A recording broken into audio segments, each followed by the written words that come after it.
एक दिन आचार्य चाणक्य और चंद्रगुप्त मगध की नदी के किनारे टहल रहे थे।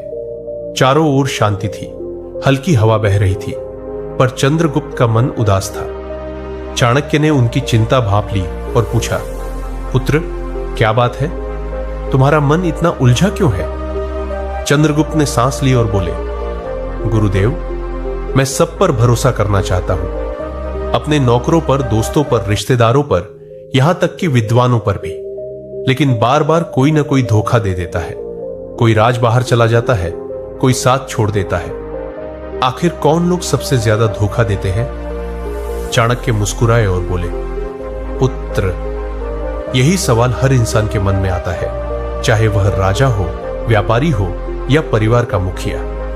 दुश्मन तो दूर से दिख जाते हैं, लेकिन असली खतरा पास वालों से आता है। आज मैं तुम्हें 4 ऐसे लोगों के बारे में बताऊंगा जिनसे हमेशा सावधान रहना चाहिए। ये लोग सबसे पहले विश्वास तोड़ते हैं। इन्हें पहचान लो तो दुनिया तुम्हारा कुछ नहीं बिगाड़ सकती।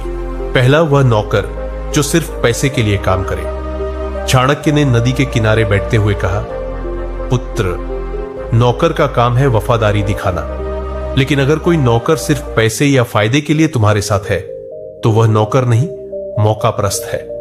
ऐसा आदमी मुसीबत में सबसे पहले भागेगा या तुम्हें बेच देगा। उन्होंने एक कहानी सुनाई। मगध के एक राजा ने अपने नौकर को सोने की थैली दी और कहा, यह तुम्हारी वफादारी का इनाम है। नौकर बहुत खुश हुआ, लेकिन कुछ दिन बाद पड़ोसी राज्य ने उसे दोगुना पैसा देने का लालच दिया। अगले ही दिन उसने राजा के सारे राज दुश्मन को बता दिए। नतीजा, मगध पर हमला हुआ और वह नौकर गायब हो गया। चाणक्य बोले, पुत्र, जो सिर्फ पैसे के लिए काम करता हो वह मौका मिलते ही बिक जाएगा। सच्चा नौकर वही है जो मुसीबत में भी साथ दे। इसलिए अपने नौकरों को परखो, उनके काम देखो, शब्द नहीं। लालची नौकर तुम्हारा सबसे बड़ा गद्दार बन सकता है। दूसरा, वह दोस्त जो हर बात में तारीफ करे। चाणक्य ने कहा, सच्चा दोस्त वही है जो तुम्हारी गलती बताए, लेकिन जो हर बात पर हां बहुत अच्छा कहे वह दोस्त नहीं, छुपा दुश्मन है। उन्होंने एक किस्सा सुनाया। तक्षशिला में एक राजा था। उसका एक दोस्त हर फैसले पर कहता, महाराज, आप सही है। राजा गलत रास्ते पर चलने लगा क्योंकि कोई उसे रोकता न था। धीरे धीरे उसका राज्य बर्बाद हो गया। जब तख्त उलटा तो वही दोस्त दुश्मन के साथ हंसता हुआ खड़ा था। चाणक्य बोले, पुत्र, दोस्त वही है जो सच बोले, चाहे कड़वा हो। जो सिर्फ तारीफ करे वह तुम्हें चुपके से गिराने की सोच रहा है।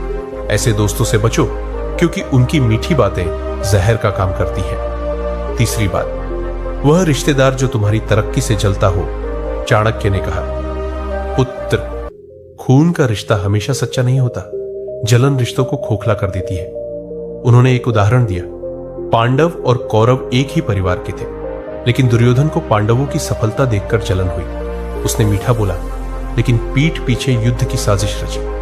नतीजा, महाभारत हुआ और रिश्ते टूट गए। चाणक्य बोले, ऐसे रिश्तेदार तुम्हारे दुख में साथ दिखेंगे, लेकिन तुम्हारी कामयाबी से जलेंगे।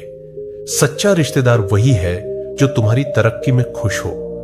बाकी सिर्फ नाम के अपने हैं। इसलिए अपनी सफलता साझा करने से पहले सोचो। चौथी बात, वह विद्वान जो वफादार न हो।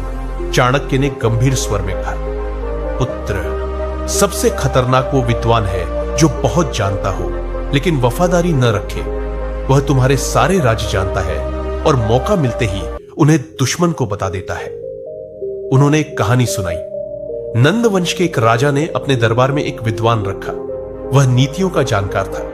राजा ने सोचा, यह मेरा राज्य बचाएगा, लेकिन उस विद्वान ने दुश्मन से पैसा लिया और किले की कमजोरियां, योजनाएं सब बता दी। नतीजा, राज्य तबाह हो गया। चाणक्य बोले, ज्ञान तभी फायदेमंद है जब उसके साथ वफादारी हो, वरना वह आग बन जाता है जो सब जला देता है। सच्चा विद्वान वही है जो तुम्हारे भरोसा न तोड़े। चंद्रगुप्त ने सब सुना और पूछा, गुरुदेव, तो क्या किसी पर भरोसा न करें? चाणक्य मुस्कुराए और बोले, नहीं पुत्र, भरोसा करो, लेकिन आंखें खुली रखो। नौकर को उतना भरोसा दो जितना उसके काम दिखाए। दोस्त वही चुनो जो सच बोले। रिश्तेदार वही सच्चा है जो तुम्हारी कामयाबी में खुश हो। और विद्वान वही रखो जो तुम्हारे राज की रक्षा करे। फिर उन्होंने कहा, जीवन का कवच है सावधानी। प्यार करो लेकिन सतर्क रहो। धोखा पास वालों से आता है, दूर के दुश्मनों से नहीं। चंद्रगुप्त ने सिर झुकाया और बोले, गुरुदेव, मैं समझ गया।